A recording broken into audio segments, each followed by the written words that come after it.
Assalamu alaikum wa rahmatullahi wa barakatuh, my dear brothers, sisters, friends, and the foes out there, and welcome to another episode of the Blood Brothers podcast with your host, Dilly Hussain. Before I introduce today's guest, I want to remind all the avid podcast listeners that you can find this episode and all 3 seasons on all the major audio platforms. And if you're tuning in via YouTube, don't be cheeky. Do remember to click subscribe to the 5 Pillars YouTube channel. Today's guest is someone who I'm very excited to have on. He was a Member of Parliament for the South African government for nearly 8 years for the African National Congress. He then relocated to London, where he is currently an investigative author and journalist as well as an activist. But most importantly, he is currently running as an independent candidate for the constituency of St. Pancras and Holborn, and could be the man that unseats Keir Starmer and prevents him from becoming the future Prime Minister of Britain. And that's none other than Andrew Feinstein. Andrew, welcome to the show. Thank you so much. It's great to be here. Thanks for having me. An honour having you on. Let's kick it off by first asking you, many of our viewers will know who you are. Mm-hmm. They follow you on X, they know your background. You know, you're not someone who's unknown in that regard. You have a illustrious political background. But there'll be others who may not know who you are. And you have a Jewish name but a South African background. How did that come about? Well, both my parents were Jewish. My mom was from Austria, from Vienna. She very fortunately survived the Holocaust in Vienna itself, which was obviously occupied by the Nazis. She was hidden in a coal cellar for 3.5 years. Subhanallah.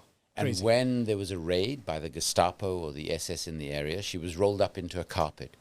And the carpet put up against the wall and coal put around the carpet in case soldiers managed to shoot their way through the door and into the coal cellar, which, thanks be to God, never happened. Alhamdulillah. She lost dozens of her family, mainly in Auschwitz, where, incidentally, I've lectured on genocide prevention. She left Austria soon after the war. She came to London. She worked as an au pair in a home, and she met my father, who was South African. But his mother, who was an Orthodox Jew, had sent him away from Johannesburg because he had got involved with a non-Jewish woman. Ah. So the grandmother, or the mother of my dad, sends him to London where he meets my mother. They go back to South Africa together. And my mother says to me she's not sure whether my grandmother was more upset about the fact that my father now brought this Jewish woman, but a working-class Jewish woman, home with him. And my mother claims my grandmother never really liked her or us as children. But that's how the two of them landed up back in South Africa. And I suppose the trajectory from there is a matter of, my mom believed in this idea of never again. 6 million Jews killed, but also over 6 million other people. Mm-hmm. People who you might identify as travelers, or people with some form of disability who the Nazis just wanted rid of, people who had certain political views. And when she arrives in South Africa, she sees that the vast majority of the country's people, everybody who is not white, so this includes not just black Africans and people of mixed race, but lots of South Asians who had lived in South Africa for generations, were treated as second-class citizens. Andrew, can I ask you something? Yeah. Have you ever met Ahmed Deedat? Deedat? Yeah. Ahmed Deedat was this very famous Islamic preacher from South Africa. Ahmed Deedat. That's why the name sounds familiar to me. No, I've never met Ahmed, but I was very involved in the South Asian community. So I was living in Johannesburg during the struggle against apartheid, which I'd got involved in my late teens. And there is an Asian community in a place called Lenasia in South Africa. Lovely area, wonderful community. You can't go to this community without eating more food than is healthy for any human being on any visit, because they're just a welcoming community. Out of ignorance, yeah. Did they also experience apartheid? Or yes. But was it the same as the black No. South Africans? So what happened was, depending on how you were classified racially, dependent on the areas you could live in, what jobs you could do and couldn't do. And for people of mixed race, which in apartheid terms were described as colored, which is not a word that I like, and people of South Asian origin, they were treated slightly better. So the areas they were allowed to live in were slightly better. They were allowed to do more jobs. Mixed race, South Asian, off-white. Exactly. Off-white. You know, when I told my daughter this when she was about 10 years old, I tried to explain this to her because we were obviously living in the UK. She says to me, "Why do they call you white?" Yeah. So I said, "Well, look at me." She says, "Yeah, but you're not white. You're pink." Yeah. So I said, "Yeah, well, maybe pink supremacy doesn't sound quite as, daunting as white supremacy. I don't know. But you're right. They should have called me pink." So I was very involved in this community because the Asian community were very involved in the ANC, Nelson Mandela's movement, the African National Congress, which was a banned and illegal movement. It was banned in 1955, before even I was born. And the Asian community had always been an integral part of this political struggle. And I was because my mom got involved in the anti-apartheid movement, it was natural for me during my school holidays. I would go into townships, black townships with her. I would go to Asian areas with her. She had lots of friends from these areas. How did your father take to your mother's activism? So interestingly, my dad, before 55, when he was young, when he was a student, he had actually supported what was called the Congress of Democrats, which was the white component of the ANC. Okay. It was a Congress movement, like in India. So you had all these congresses affiliated. Muslim, Hindus, Exactly. Sikhs. Very similar. So he had been very political, but he became less political. But he was still, he hated apartheid to the extent that he'd come home on a Thursday night sometime and he'd say, "Oh, we're moving to Vienna on Monday," or "We're moving to Rotterdam," where he had business, on Monday. And my poor mother, who had lived in one house her whole life until she moved to London, they moved 29 times in 32 years. Wow. Before I went to high school, so during my primary school years, my sister and I started calling semigrate, because we knew my dad told us we were emigrating, but we knew within 3 or 4 months we'd be back. He hadn't learned a word of German or Dutch, and we'd head back to South Africa. What business was your father in? So my father was in many businesses. He made films. Well, he made one film. He was in the advertising business, what was called a below-the-line ad agency, and the irony here is his main client was a company you might have heard of called Royal Dutch Shell. Now, my first ever political campaign as a 15-year-old was the boycott Shell movement, because Shell provided oil to the apartheid military in South Africa. So they were a big target of our BDS movement. When I got involved in this campaign in my teens, I didn't realize that this is the company providing a roof over my head. I only understood that later. And these are some of the contradictions of growing up white in an apartheid state. So I get to know people in black communities. I realized very early on in my life that the ANC represents the vast majority of South Africans. And I'm hearing this from the black African community who I work with in the townships. I'm hearing this from the Asian community who I played cricket with. So I played in the non-racial cricket league. There were only 2 white players in the entire league. And of course, there were players playing with us. I was an okay cricketer. I was a wicket keeper. I was a wicket keeper. Okay. And a very, very stodgy opening batsman. T20, I would have been completely useless at. They wouldn't have wanted me. More of a test cricketer. More of a test cricketer. 5 days, 90 overs. I would have even preferred the unlimited test cricket that used to happen. What's your views on this? It's been there for a couple of years, total digress, but this whole thing that T20 has taken away the essence of cricket, which was test cricket.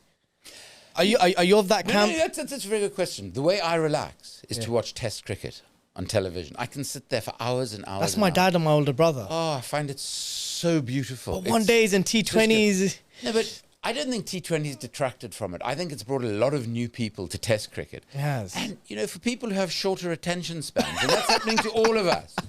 I'm a 60-year-old guy, and I love Twitter or X. So, I write books of 555 pages, 3,000 footnotes, but I actually prefer a tweet. Fair enough. So I completely get this. And I love T20 as well. I have to watch the IPL. And of course, there's the BPL as well in Bangladesh. Of course. And I know some Bangladeshi cricketers. I've met them on my visits there. So I was playing with guys who were as talented as some of these guys. But because they were not white, weren't They getting had in to the play team. in their own league, and they were obviously not considered to play for South Africa. So I was playing with the most astonishing cricketers, the Saluji family. You know, they were brothers who could have made up a whole team on their own. They were so good. But then they needed a wicket keeper, thank goodness. And because I was always short when I was very young, they made me a wicket keeper. But I learned politics from these guys. So one day, in an area called Fordsburg in Johannesburg, where there was a pitch, there were the nets, we turn up for practice one evening. Our nets have been destroyed. There are like these huge holes, these furrows that have been dug across our nets and across the pitch. This was the apartheid state. They didn't want non-racial sport, because when you play sport together, you realize that their lies are preventing you understanding that at the end of the day we're all human. That whatever your faith, whatever the color of your skin, whatever your ethnicity, we're all human beings first and foremost. And that to me was the lesson of that cricket. So because of my mother and her activism, these are the sort of communities that I always spent my time with and who I've always been most comfortable with. So I get involved in the struggle against apartheid. Do you have any relatives in Israel? Any family in Israel? No, we did. So we had 2 family members, and their children, so there were more than 2. This is a cousin of my mother's who is still alive today. She's well into her 90s. She lives just outside Washington in New York, in America. She still has the striped pajamas she was liberated in. Wow. And she spent her entire life teaching children about the Holocaust and the evils of racism. I took my kids to meet her, and her husband was still alive then. And she told us the story. After she was liberated, she thought her entire family had been murdered. She saw her mother and her brother killed before her eyes, and she assumed her father, who was somewhere else, had also been killed. She makes it to Palestine. This is before there's a state of Israel. And she discovers her father has survived, and he's also made it to Palestine. So, you know, I do have an understanding of why Jewish people, after the Holocaust, were looking for a safe haven. But you can't ignore the reality that that safe haven was built on the land of the Palestinian people, and, tragic to say, on the graves of many Palestinian people. Because the Nakba is as important in human history as the Holocaust, and as all of those human tragedies that have befallen humankind. And the Jews, amongst all, should know better than to cause a tragedy like the Nakba for another people, to create what they believe is a safe haven, which I don't believe it's anything of the sort. But that's a whole nother conversation. But to go back to South Africa, and I'm sure we'll circle back. It's important that you give your experience and your observations of apartheid, because many human rights organizations have categorized Israel as an apartheid state. And one of the things that the Israeli PR machine is constantly round the clock trying to, tell the world is that they're not apartheid, that Palestinian Arabs live a good life in the other side of the wall and stuff. So it's important to get these observations. Absolutely. So the way I come to the anti-apartheid struggle is through my mother. I then, in the mid-1980s, where I'm working in townships and squatter settlements, I have to leave the country very suddenly. Because when the authorities, the apartheid authorities, realize I'm doing this work, every white male in South Africa had to spend 2 years in the military. Mm-hmm. They then cancel my student deferment, tell me they're calling me up to the military, that I'm going to be in the infantry, and they're going to send me back to the townships and squatter settlements I've worked in the apartheid military's uniform. So my organization helps me get out of the country. I never describe it as exile, because I studied at Berkeley in California and at Cambridge here. And many of our people in exile had an incredibly tough life, and I didn't. I have always been privileged by the color of my skin, absurdly. But it's really important to understand that privilege, because if you're going to live a just life in which you respect every human being as an equal, you have to understand your own privilege, to understand the suffering of others. And we as Jews should be at the forefront of that because of the Holocaust, because of thousands of years of suffering. So I leave the country. Soon as the ANC is unbanned, of course I can go back because my only crime is belong to a banned illegal organization. And I work as a facilitator in our constitutional negotiations that lead to our first democratic election in 94. Which you won when you ran? Which I ran in. And again, what a privilege for a white person to be asked by Nelson Mandela and the ANC to stand for the first government. We had very few people who had a background in economics and finance, which I did. I have many degrees because I had to spend all this time studying to try and stay out of the army. So I was doing, I wasn't even 30, and I was doing the most incredible work. I was in charge of the committee that drafted all of our main financial legislation for our new democracy. It's ridiculous. I was a kid. I didn't have enough experience of the world. How was working alongside Mandela? Oh, my goodness me. Because people would be wowed like. What a privilege. This was a man who became a myth in his own lifetime. And he understood that. And he understood the political reasons for that. Mm-hmm. But that man had more goodness in his heart and his soul than any other human being. And I've met incredible human beings. And I don't mean to in any way diminish them and the goodness of their souls. But this was one extraordinary human being. And you know what it was? His entire philosophy was based on one simple thing. And that is, you treat every single person you come into contact with the same respect and dignity with which you yourself want to be treated.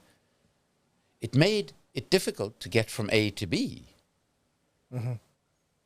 with Nelson Mandela, because if you were walking through a restaurant, it wasn't good enough that he would greet everybody who worked there, everybody who was dining there. He would insist in going to the kitchen, in going to where they washed the dishes, to pay his respects to all of those people who had done the work that had led to him being fed a meal. So it took a long time, yeah. But an extraordinary human being. Brothers and sisters and friends, I see that you're enjoying the content. How come you've not clicked subscribe to the Five Pillars YouTube channel? And if you're watching via Rumble, how come you've not subscribed on our Rumble channel? If you like the content, you like the guests, you like what we're talking about, it's absolutely inexcusable and cheeky for you not to click subscribe. Thank you and Jazakallah khair. I saw many sides of him. He was very quick to publicly criticize people if he didn't think they were treating others with respect. So if they turned up late and left people waiting, he would say to them very publicly, do you think you're more important than these people, that they can sit around here waiting for you? So there was that side of him, but he also had such an incredible sense of humor. So when people were intimidated by him, he would relax them. It was just Did he have that fun. presence about him? Oh my goodness. So I have met... I'm talking about in latter years as well. Oh my goodness. So I obviously only knew him in his 70s. Yeah. I have met many, many world leaders. I've met Yasser Arafat. I've met Bill Clinton. I've met Julius Nyerere. I have met dozens and dozens of people who have strode the world stage, if you will. He is the only human being I've met who, when he came into a room, you could palpably feel the change. There was something that happened. And then he could see that people, they were in awe. So he would say something. To give you an example. Once outside Parliament, my wife was waiting with me with our firstborn, who was only 3 months old at the time. I walked out of Parliament with the President because I had given the closing address for the party in the debate on his vote, the President's vote. So we walk out together. There's no one around us. This is, no security, nothing. He sees my wife standing with our little newborn son. He walks straight up to her. He grabs my son out of her arms. He stops tourists who are all standing there with their mouths dropping, watching him. Stops an elderly woman and he says to her, "Madam, please be so kind as to take a picture with me of this child, and I'll send you the picture." My brother still, if he has an argument with his sister, who's 4 years younger, he says to her, "So where's your photograph with Nelson Mandela?" But while he's taking this picture, he says to Simone, my wife, he says, "In a few years' time, this little boy's going to look at this picture and he's going to say to you, 'Mom, how could you let this ugly old man hold me like that?'" And, it's just little things like that that completely disarm you and make you realize he understands that he's a human being like all of us. And that was his great strength and power, and his ability to work with those who had hated him. In prison, he learnt the language, Afrikaans, of his oppressors, so that he could speak to them in their own language. And that's how he managed to bring a dispute, a hatred that had gone on for 350 years to an end. And it is the greatest privilege of my life to have worked with him. And that's why my work ever since then, on exposing the global arms trade, on being politically active in all sorts of struggles, including, very importantly, the struggle of the Palestinian people, it's because I owe the world everything I can give, because I was given the honor of serving our people in South Africa. With the many years of experience that you had, what you were exposed to during apartheid and post-apartheid, when human rights organizations like Human Rights Watch, Amnesty International, amongst many others, describe Israel as an apartheid state, do you believe it meets the threshold? Dilly, I'm talking to you now as a Jewish person, but I'm also talking to you as one of the world's leading experts on the global arms trade, on conflict, on racism, on oppression, on genocide. Apartheid is defined by something called the Rome Statute. There is no doubt in my mind, as an investigative researcher, that Israel meets the threshold. But I wouldn't take my word for it. I would take the words of people who experienced the very worst of apartheid directly. My former boss, Nelson Mandela, my former friend and political mentor, Archbishop Desmond Tutu. They knew what apartheid was in a way that I could never, because of my pink skin. And both of them, unequivocally, not only stated that Israel is an apartheid state, and they've visited many times. Way before the international orgs started. Course. Way before. Tutu spent a lot of time both in Israel and the occupied territories, Yeah, because he was shocked and devastated by what he saw there. And he described it as worse than apartheid in South Africa. And why did he say that? Simple reason. Apartheid in South Africa was never as brutal, as clinical, as efficient as apartheid in the occupied Palestinian territories in Israel. I couldn't believe it the first time I went to the territories. There are separate roads for Palestinians and Israelis with separate number plates. So why would you do that? Well, you target anyone on the one road and you make sure you don't target anyone on the other road. It makes it far easier. Yep. We never had anything like that. Our Bantustans, which were these little areas in South Africa run by these sort of proxy leaders who were in cahoots with the apartheid state, even though they were from the black community. Agents. They were agents. Yeah. We never had checkpoints. The first time I saw a checkpoint where I saw 17, 18-year-old Israelis armed to the teeth, treating elderly Palestinian men and women, treating Palestinian children as if they were less than human, shouting at them, screaming at them, kicking at them. I saw an elderly woman who needed medical care, not in Israel, in another part of the territories. And they said to her, "Go away, go home. If you're sick and you die, so be it."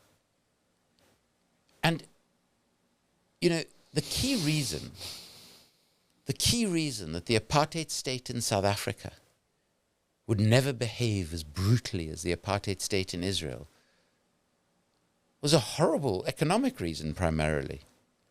Because the black labor force, which they could pay slave wages to, Was linked to their financial success. The economy would have collapsed without them. yeah. So they were never going to slaughter 40,000 people because they needed those people to work in the mines, to work in their homes. And Israel has intentionally and consciously ensured that it is not dependent on the Palestinians for labor. So that is the primary underpinning reason. It's also very important, Dilly, if you don't mind me digressing slightly. No, of course. Here. No, go for it. Why were Mandela and Tutu and all of us so critical of Israel? Because Israel was apartheid South Africa's closest ally. It provided the apartheid state with weapons, with military training, with the technology that helped apartheid South Africa and Israel both become nuclear powers. So when Mandela was first released from prison, before he was our president, he's interviewed on American television and they say to him, "Why are you so critical of Israel?" He says, "Why would I not be critical of my enemy's closest ally? You know, if it wasn't for the state of Israel, I might have spent 7 years in jail, not 27 years in jail. Absolutely. If it wasn't for Israeli support for apartheid, thousands of my fellow South African citizens who fought for their freedom would be alive today. Of course I'm going to be highly critical of Israel. And this is why it's an apartheid state."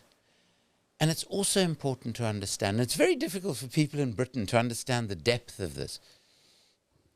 When I got involved with our struggle for liberation from apartheid, I was taught very early on the struggle of the Palestinian people was part of our struggle. One of the same thing. One and the same thing. We're fighting against what some people theoretically describe as settler colonial regimes that are based on racism and on white supremacy. So for me, yes, of course, I'm Jewish.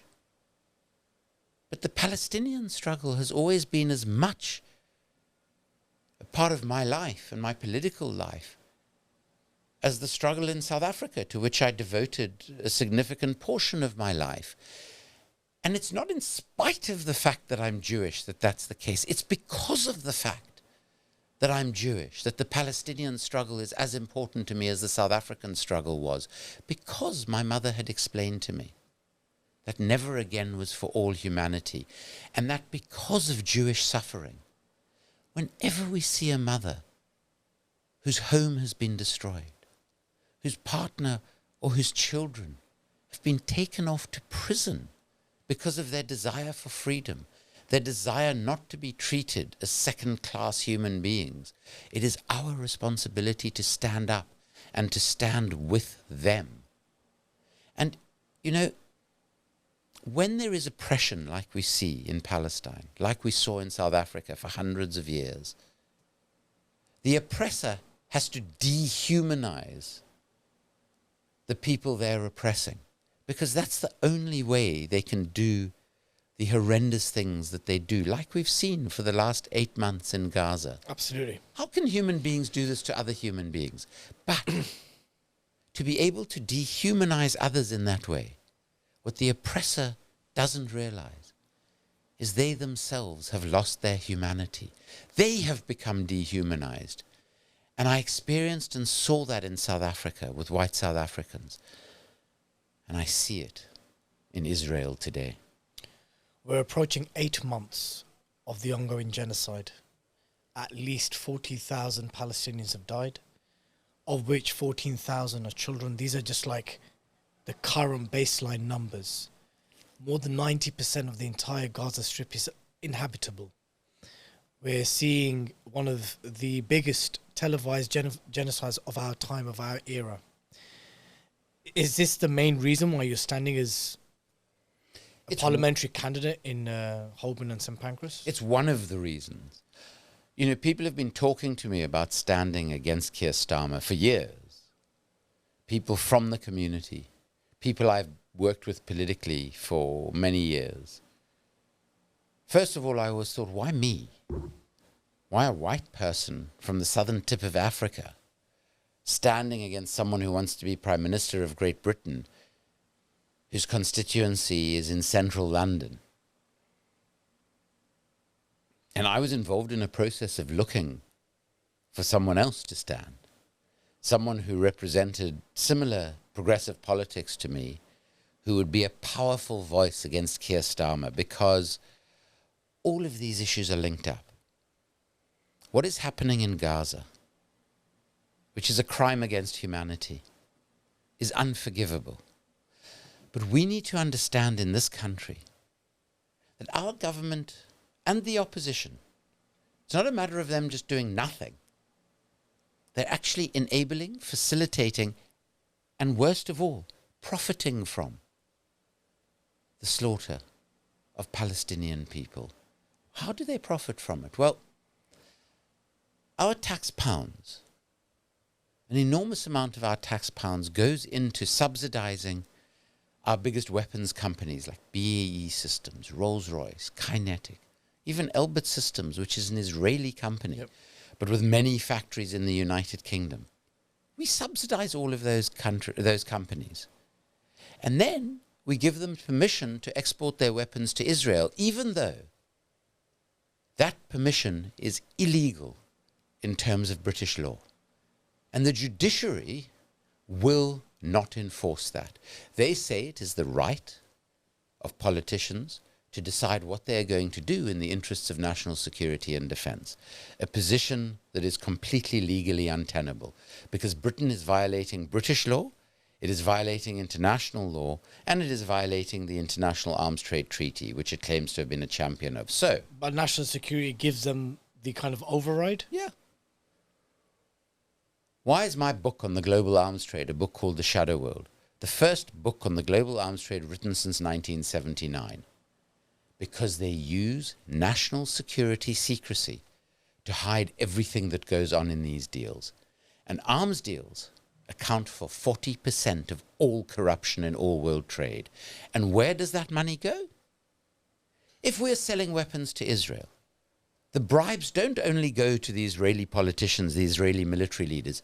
Some of them go here, to the executives of the big arms companies, to the intermediaries, the arms dealers or agents, to our main political parties, and to our politicians. I calculate conservatively that Tony Blair has made more than £100 million personally since leaving office, directly out of the decision to invade Iraq and his association with British and American defense companies. Are you talking this post-Prime Minister as the Middle East convoy? Exactly. Exactly. So you're telling me they're not conflicts of interest? And Keir Starmer knows that if he only serves for as long as Liz Truss survived, I don't know if you remember her, she was our Prime Minister for 5 minutes. 42 days or something, yeah. Who cost us, the taxpayer, £74 billion because of her total incompetence, okay? So Keir Starmer knows he could serve for 40-something days and be as useless as Liz Truss. But because of those decisions he would make in those 40-something days for his billionaire donors, for these defense companies, for what people used to call the military-industrial complex globally, he knows he'll be a multimillionaire for the rest of his life. And that is the problem with our politics. In Britain, we have the best democracy money can buy. So you're saying it's actually setting up a future beyond politics? Is that what you're saying? Of course it is. Because, they don't want to bribe them directly while they're in office. So they explain to them the deals they need to do while they're in office. Then the good life comes up. Yeah, and then they get paid for it after they're in office. Now, I'm a global expert on corruption. That's still corruption. And the British legal system needs to understand that. But far more importantly, British voters need to understand that our tax pounds are being used to provide the weapons, the components, the spare parts that are being used to slaughter Palestinians. 1. 2, that because of the corruption in those deals, our tax pounds are also funding the corrupting of our own political system in this country and of our legal system. So this is great. We're subsidizing the corruption of our own politics in this country. And it's an awful, vicious circle. Mm-hmm. And we've got to break that circle. In addition to which, Everybody knows Camden, of which Holborn and St. Pancras is a part. It's incredibly diverse, with many amazing communities living there.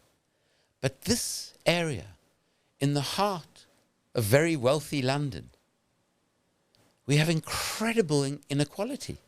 We have people in all communities, including the Bangladeshi, the Somali, the Afro-Caribbean, many other communities. Huge issues with housing. Social housing. Council housing. Unemployment. They live overcrowded. It takes years for any repairs to get done, if they ever get done. The council, which is run by a political ally of Keir Starmer's, as a Labour-controlled council, entirely controlled by Labour, don't want people who require social housing in our borough. They want to push them out to bring in office and retail space from which they can get much more income. So they want to see the housing stock in our constituency reduce. They want people to be dissatisfied with their housing, with the amenities that they have. And then, of course, people on terrible wages, working incredibly hard, struggling to feed their families. Let's remind ourselves, Britain today has more billionaires than at any point in its history. More British people today have to use food banks to feed their families than at any time since the end of the Second World War. This is madness, while we are sending tens of billions of pounds to slaughter innocent people in Yemen, in Gaza. The world is upside down. It's topsy-turvy. But there's another reason, Dilly. We are supposed to have what is called a representative democracy, where we elect people who should be from our community to represent us. Do we feel that Keir Starmer represents the people of Holborn and St. Pancras? Do we feel that the majority of people sitting in the House of Commons represents our interests? Most of them, like Keir Starmer, represent the interests of their billionaire donors, and they represent their own personal political interests. Now, when I was a member of Parliament, because I have experience as an MP, I have drafted very complicated financial legislation. I have held my own party. 8 years or 7 years? 7.5. 7.5 years. My own party and my own government I've held to account about a corrupt arms deal that led to Thabo Mbeki forcing me out of Parliament to try and stop this information becoming public knowledge. They gave me the option of having a glittering political career for the rest of my life if I stopped my corruption investigation, or being forced out of Parliament if I was prepared to stand up for my principles. So I have experience. But while I was in Parliament, Nelson Mandela one day walked into the caucus of ANC members of Parliament, 360-something of us. And he said, and he knew what was going to happen, he said to us, "Anybody here think you're important?" And some people put up their hands, and he knew they would. And he said to them, "Well, let me tell you something. The moment you think you are more important than the people you serve, the people who put you here, the people who pay your salary, that's the point at which you're of no value to those people. You're of no value to your community, to this movement, to this parliament, or to this country." And I took that seriously. I was incredibly honored to serve. And I would be incredibly honored to serve the people of Holborn and St. Pancras, not as a lot of MPs serve their constituency. What I would do, every week I would be in the constituency so that my constituents could see me in person with my pink skin and tell me what their issues were. And I, with my team, would do everything we can to address those issues. Nobody who's written to Keir Starmer since 2015 as their MP has actually received a reply from him. We all get these pro forma replies that say, "Thank you for your letter, Keir Starmer's very busy." That's not what an MP should be doing. In addition to which, every week, members of my constituency would come and see me in Parliament and watch all the problems with our Parliament that has become corrupt, it's become mediocre, and it's become mendacious because so many lies are told there. If anybody lies to the House of Parliament, that used to in this country end their political career. Now it seems to be a requirement for a political It's career. the norm now.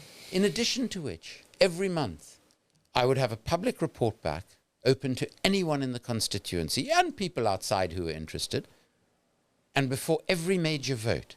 So, for instance, if there was a vote on recognizing the state of Palestine, if there was a vote on whether we should send arms to Palestine, if there was a vote on whether we should invest less in arms and more in housing and the NHS and our schools and cost of living issues, ensure wages go up, ensure that benefits at least keep pace with inflation, I would meet with my community before I voted to hear their views on that vote, because I would represent them.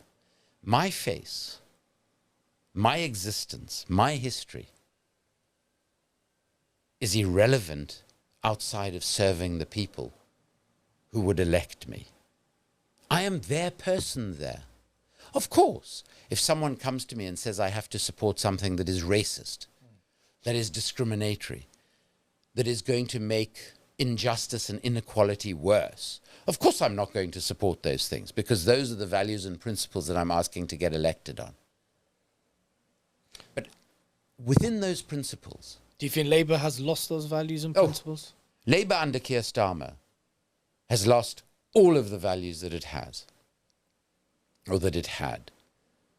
You know, we mustn't forget that Margaret Thatcher was asked what her greatest political achievement was. What was her reply? Tell us. Tony Blair. Yep. Why? Because she had forced Tony Blair to turn Labour into a neoliberal, warmongering party. Keir Starmer has gone further than Tony Blair. He has also turned the Labour Party, besides being neoliberal in economics, besides being warmongering in its attitude to Yemen, Gaza, and the rest of the world, he has turned it into a racist party where, and listen to this, he has had more Jews expelled from the Labour Party, supposedly to combat racism and anti-Semitism, than all other Labour leaders in the entire history of the party put together. Now, forgive me if I'm wrong, but this is like expelling Nelson Mandela from the ANC because he's a racist. Absurd. I mean, it's ridiculous. But in addition to that, as Martin Ford KC, in a report commissioned by Keir Starmer, that Keir Starmer now pretends was never written, Martin Ford KC has said that the Labour Party operates a hierarchy of racism, where Islamophobia, where anti-black racism are less important than anti-Semitism. Mm-hmm. Now, don't get me wrong, anti-Semitism is a real issue. It is as real an issue as Islamophobia, anti-black racism, and any form of racism and discrimination. But there is a difference that is really important for us to understand. In this country, and I'm here as an outsider, I'm an immigrant to this country. I've lived here for almost 23 years, always in Holborn and St.Pancras. But I understand that I have my foot in another country too, in South Africa, and I'm proud of that. It doesn't make me less British. It doesn't make me less willing to serve here. Mm-hmm. But what it has taught me is that I watch Britain, and I come from a country where race is a very, very important issue. And I see the state, the British state, promoting Islamophobia. And that terrifies me. And, you know, Nelson Mandela once said, you are either against every form of racism and discrimination, or you are part of the racism problem. And today, both Rishi Sunak and Keir Starmer, because of the politics they're practicing, are part of the racism problem in this country. So that was a very long answer, Dilly, but there are many reasons why I'm standing. And I hope that gives you a sense of the breadth of them. But yes, what probably gave me the final push, because I've had to take leave of absence for a job that I'm very deeply committed to, that I love. Very successful in, very passionate about. To contest this election. Of course. And the reality is, I feel I have a responsibility to the community, that has made me and my family seem so at home from the first day we arrived here. And because I think this election is one of the most critical elections in British electoral history, because I think our democracy is being corroded in front of our eyes by the decisions we're taking about Gaza, by the decisions we're taking about the NHS and about social housing, by the decisions we're taking about anti-Semitism, Islamophobia, and racism and discrimination. And I'm not prepared to just live quietly while I see all of these things happening. Talking about Islamophobia within the Labour Party, we've seen how the Gaza genocide and Israel's war propaganda is internalized Islamophobia, is intertwined the whole anti-Hamas narrative and made it very specific around Islam and Muslims, right? It's been blatant.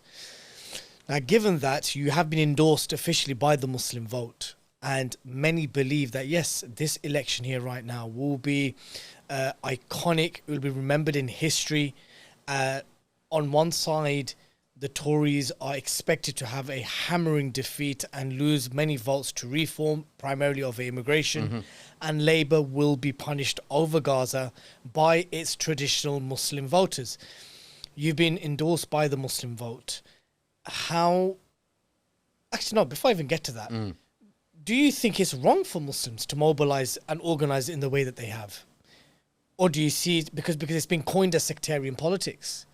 It's been coined as something which is un-British and undemocratic for a people of one faith group to organize and mobilize around an issue which is thousands and thousands of miles away, which I find quite ironic considering we're sending taxpayers' money thousands and thousands of miles away, where we're supporting what's happening thousands and thousands of miles away in terms of our government. So I don't understand why that would be an issue. Brothers and sisters, the Blood Brothers podcast is the largest English language Muslim podcast in the world. We've been around since 2019 and we've come a long way. With the permission of Allah Azza wa Jal and your generous help and support in engagement, in commenting, in subscribing and so forth. However, creating this content for you all doesn't come cheap. So be a part of this movement. Be a part of growing this podcast to the next level. There will be a donation link in the description. Please click and support the Blood Brothers podcast. Are Muslims wrong for mobilizing and organizing the way that they have? I mean, the most obvious answer to that were black Africans in South Africa, South Asians, people of mixed race. Were they wrong to organize politically within their own communities? Absolutely not. You know, the reality is that Israel, the United States of America, the United Kingdom, and many countries of Western Europe have themselves turned the conflict in Israel-Palestine into a conflict about Muslim people and Jewish people. That is not what the conflict is. But that's what they've turned it into. So I would be incredibly disappointed if Muslims in this country, if Jews in this country, if Christians in this country, if Hindus, Buddhists, people of no faith in this country didn't unite to support the people of Palestine and to organize in your own community and then reach out to others is a basic of political and community organization. It's like political organization 101, if you will. Because the Muslim vote has endorsed many non-Muslim candidates, even against other Muslim candidates in those given constituencies. I am Jewish, as we've discussed. The Muslim vote approached me. They didn't say to me, we want to support you. Would you convert to Islam? They said to me, we want to support you because of the values and principles and humanity that you stand for. And I cannot tell you the pride that it gives me. You know, it is for me, and a number of Muslim organizations have endorsed me to stand against Starmer. It is for me similar to the embrace that I received from the ANC and our liberation movement in South Africa. They don't need to bring me into their family. I grew up in privilege. But the Muslim vote has embraced me. They have reached out beyond their community because they see that I am at one with what that community is standing for. And let's be very explicit here. What is the Muslim community standing for with many allies who are not Muslim at the moment? Do not support genocide. Do not back genocide. Do not fund support genocide. Do not enable genocide. That is being done in our... No, but it's more than that. That is obviously the first thing. And it is the most important thing that any human being can be working against at the moment. But at the same time, they're saying, in not supporting genocide, we are rejecting racism. We are rejecting settler colonialism. Absolutely. We are saying that in 2024, how can it be that there exists an apartheid state in this world? And everybody who feels this, and I honestly believe that the vast majority of people in this country, the vast majority of people in Camden, in Holborn and St. Pancras, do not support a genocide, do not support Islamophobia, anti-Semitism, anti-black racism, do not support an economic model that is going to continue to make people in that community poorer. See our public services get worse and worse because Keir Starmer puts on front of the lectern when he speaks, change, one word, change. And the problem is, he knows that what he's bringing is continuity, which is why so many Tories, so many billionaire donors are now backing him. Yep. So that we are having this election that is basically, if it went the way they want it to go, would be amongst the ruling elite on their own. It's Labour Blue, really. Exactly. It's Their the little same game. thing. And the establishment in this country are now comfortable with the idea of Labour having government for a little while because they know nothing will change. And I am saying to people, this is an election in which we not only have to change our stance on Gaza and Yemen, in which we not only have to change our stance on an economic model that is failing for the vast majority of us, but working very well for a tiny elite. We've got to change the structure and functioning of our politics so that our politicians are accountable to us, the community, and represent us in that chamber. Because if that isn't the case, and I've never known a time over the last 8 months, I have never known a time in my 60 years, well, let's say 45 of them, in which those who rule and those they claim to govern have been so far apart. How is it possible? And so many different demographics of people are saying this. This time around, I'm talking about even those who you would think would traditionally vote, even the hard right. They're even talking about this huge socioeconomic disparity between those who rule over us, those who we vote in to represent us, and the reality on the ground. No, exactly. You know, how is it even feasible that where 76% of people have wanted a ceasefire for months and months and months, where 57% of people have wanted an immediate halt to arms sales to Israel months and months ago, not one of our senior mainstream politicians will unequivocally adopt either of those positions? How can this be a democracy if that's the case? Mm-hmm. And, you know, what comes out of this? What comes out of this madness? Because it is madness. I'm writing a book at the moment on Yemen and Gaza called Making a Killing, how the West profits from atrocities in Yemen and Gaza. That's a strong title. And we're identifying who makes money from the deaths of tens of thousands of innocent people. And that includes individuals, companies, governments, and individual politicians. And we're going to name them all, and we're going to shame them all, and we're going to take all of them to court around the world. How long have you got left on that book to finish? So we've been researching it probably for just under 2 years. Unfortunately, books of this type take a while. And of course, the last 8 months has had to intensify our research effort. But we hope that the book will come out during probably the summer or early in the third quarter of next year. Inshallah. But we'll publish the information in the book long before then. But the point I want to make is we've got to think again. Are these the politics we want? Are these the politicians we want? Is it okay for the people who represent us, whose salaries we pay, to lie almost every time they open their mouths? To change their political position about as often as we have to change a baby's nappy? And unfortunately, for the same reason.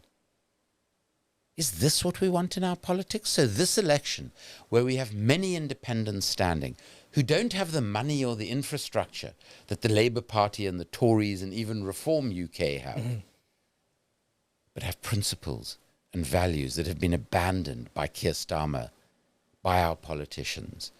This is one of the most crucial elections that Britain has experienced. Now, we've spoken a fair amount about the importance of doing away with the politics that Keir Starmer and his Labour Party represent. But you have another issue, and that's a potential split vote situation of another independent candidate whose name we won't mention. But that's a situation you have. He happens to at least have a demographic pull with a constituency within your constituency, and that's the Bangladeshi voters, at least the kind of older generation, at least very much so. How is that situation playing out? And what do you foresee? That's definitely a span in the works, surely. First of all, the important thing to say, this is a democracy. Yeah. Any individual who wants to stand for office should have the right to stand. So I'm not going to tell anybody not to stand. It's not my place to do that. We have an objective. I think the vast, vast majority of people in this country want to see the back of this Tory government. They have been corrupt, they have been incompetent and inept for so long now. Even the establishment want to see the back of this Tory government, and they feel so comfortable with Keir Starmer because he's no different to the Tories that they're putting their money into Keir Starmer and his Labour Party. What we can do in Holborn and St. Pancras is we can make history. We can defeat electorally and democratically the person who thinks he's going to be the next Prime Minister of Great Britain. And that's huge. That's massive. Whoever it is that manages to do that, you've changed the course of this period in history in unseating the future Prime Minister of this country. So, to do this will not be easy. The Labour Party can literally spend millions and millions and millions of pounds. And with all of its billionaire donors, that's exactly what it's doing. There's a South African who gave Keir Starmer's Labour Party £4.5 million. Why? Because he wants to make sure there's never a wealth tax against the super wealthy. He wants to make sure that Keir Starmer never criticizes Israel. Bottom line. Is that representing your constituents or representing this person who has so many billions that he can give you 4.5 million of them? He has a majority of 27,000 in the constituency. Usually when someone's running for Prime Minister, that majority goes up. Our first objective has to be to reduce that majority as far as possible. Our overriding objective has to be to defeat him, to try and stop him becoming Prime Minister. If we divide the vote of those who are opposed to Keir Starmer, just strategically, again, this is politics 101. Of course. It is going to be very difficult for anybody to defeat Keir Starmer. Now, this other independent candidate who's standing has said that his objective too is to defeat Keir Starmer. I'm not 100% sure of that, because his wife is a right-wing Labour councillor. Which is of somewhat concern. Which is of a concern, in addition to which she stood for Labour's National Executive Council on a slate with a guy called Luke Akehurst, Which is... And Luke Akehurst is probably the most fervent, zealous and energetic Zionist in the Labour Party. He is also the person who has been behind the weaponization or abuse of anti-Semitism to stop any criticism of Israel. He was marked as Israel's guy within the Labour Party. Well, he runs an organization called Believe in Israel. Yeah. It's not like he's trying to hide it. You know, he is part of what I describe, and people don't like this term, but we have to use it because it's a reality of what is the Israel lobby. Mm-hmm. There's a brilliant book written by a Harvard and a Princeton academic called The Israel Lobby. There is also a Saudi lobby. There's an Emirati lobby. This is the way of the world. There's a Turkey lobby. There are lobbies from also. There's a South African lobby. What do you think we're doing at the ICJ? This is the way of the world. This is how global politics functions. I don't think it's a good thing, but it exists. Mm-hmm. So first of all, you have to ask, okay, well, if you have two people standing, first of all, you've got to check that the person is legitimately trying to do what they say they're doing. Rather than, and we're seeing this in a number of constituencies where there is a sizable Muslim vote, and Labour are worried their candidate will lose because of the Muslim vote. The propping up of second independent candidates. So I think some candidates. independent candidates, and I can't speak, I don't know the ins and outs of why the person in my constituency is doing this. But in some constituencies, many independents feel that other independents are actually standing against Labour with Labour's support. Yeah, as plants. So that they can divide the community's vote. So how do you resolve a situation like this? There's a very simple way to resolve it. You ask the community themselves. We've had 2 hustings. The Muslim vote was trying to arrange a 3rd husting. Unfortunately, this person who claims to be in favour of democracy, refused to come on, to want to run against Keir Starmer, like me, refuses to participate in any of these hustings. If you're not prepared... And very strange that is. I mean, it's incredibly odd. Very strange. If you're standing for office, stand up and tell people, with your opponents there, what your politics are and why you're standing. And I'm assuming that Keir Starmer is going to do at least 2 hustings in our constituency because he's asking these people to vote for him. And he needs to stand up if he believes in honest, transparent, accountable democracy. He needs to stand up and debate with his opponents about everything. About the state of housing, about the NHS, about economic policy, and about Gaza, amongst other things. And now this person who's saying he's standing against Keir Starmer as an independent doesn't seem willing to do that either. And I'm not understanding this. So I think, it's an unfortunate situation. Mm-hmm. If this person decides to ultimately stand, of course, it's a democratic process, and I'm not going to say there's anybody who shouldn't stand. But if this person really wants to defeat Keir Starmer, they have to ask themselves why, if this is the best way to do it. And second of all, the community, before they vote, has to ask themselves, who is in a better position to defeat Keir Starmer? Somebody who's from the local community, which the independent candidate is not. Somebody who has served as a member of parliament, who has drafted economic and financial legislation, who has sacrificed his own career as an MP in South Africa to stand up against political corruption and to expose it, or somebody who claims to only represent one very small part of the constituency, and who doesn't even want to debate or discuss what he's standing for, what his policies would be, how he would behave as an MP for this constituency. And it is a very diverse constituency. There are many Somalians there. There are many people of North African origin. I mean, I had someone from Nigeria come up to me while I was canvassing yesterday with we have hundreds of volunteers in the area. He comes up to me and he shakes my hand and he said, "You're Nelson Mandela's man." He says, "You've got my vote, but far more important than that, I'm going to be in touch with you because I want you to meet my community, and I'm going to explain to them why the fact that you worked for Nelson Mandela means they should vote for you in this constituency." So what would your message then be to that constituency within the constituency which the other gentleman kind of appeals to?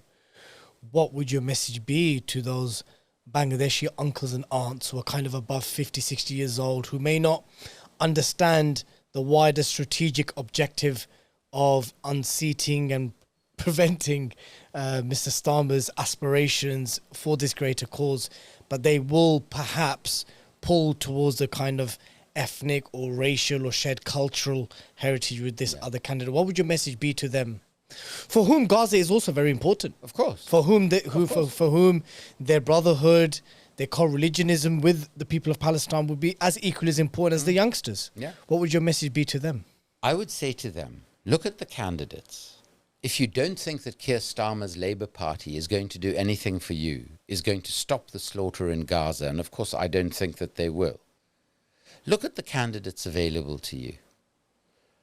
Don't vote simply because you are very proud of your Bangladeshi origin.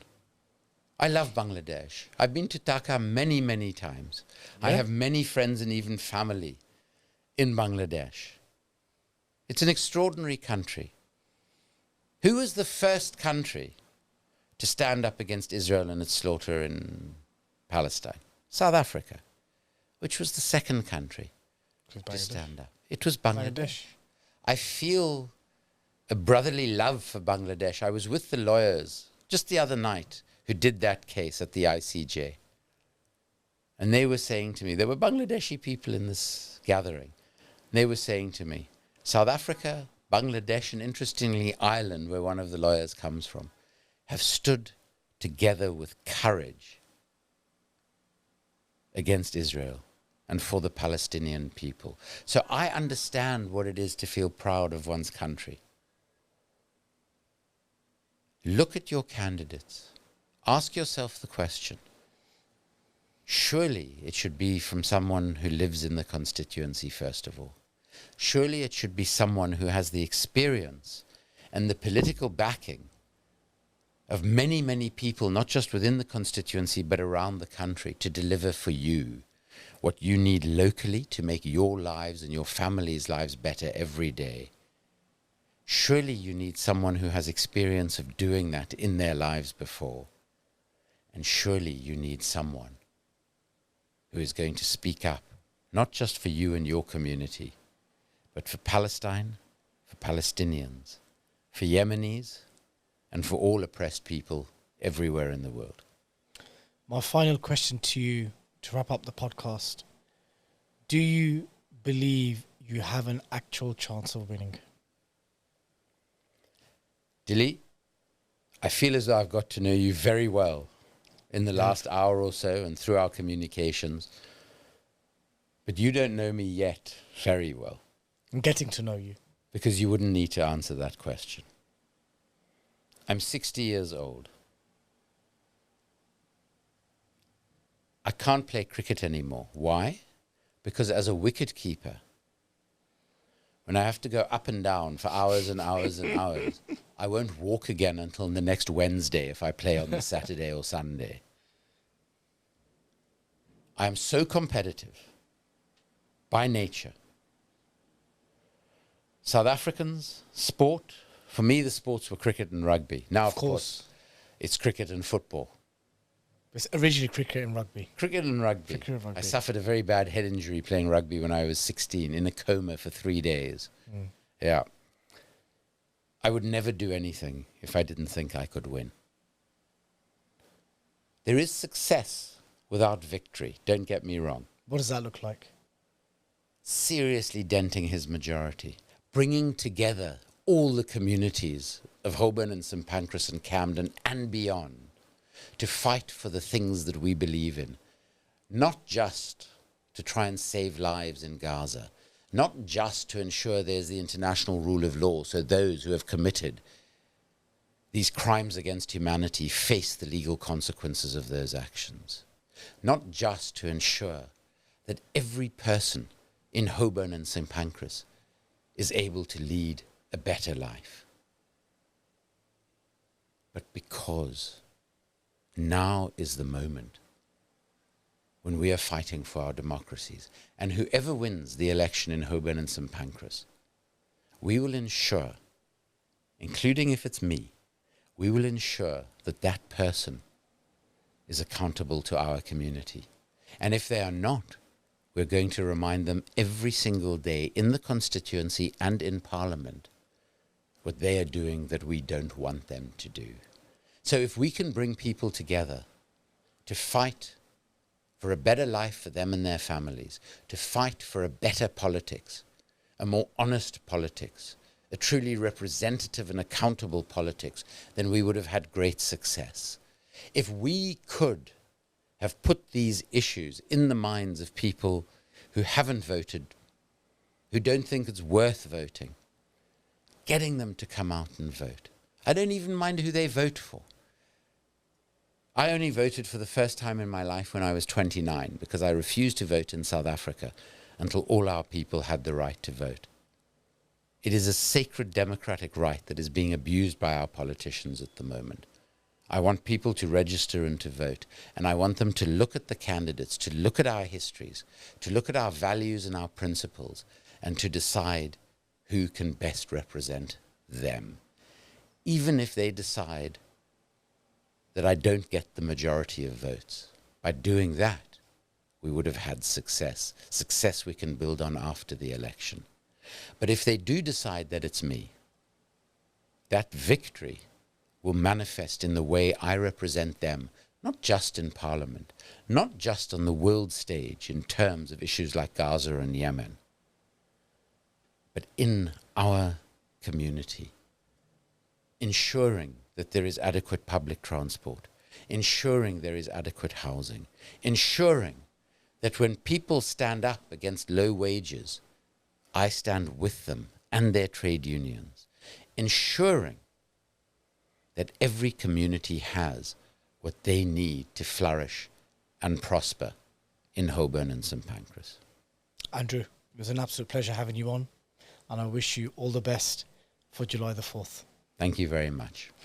Brothers and sisters and friends, I hope you all thoroughly enjoyed the first episode of the general election series. There's a lot that Andrew has said and we have discussed for you all to consider and think about. If you like this episode, do remember to click subscribe to the 5 Pillars YouTube channel. And of course, to all the avid podcast listeners, you can find this episode on all 3 seasons on all the major platforms. Until next time, Assalamu alaikum wa rahmatullahi wa barakatuh.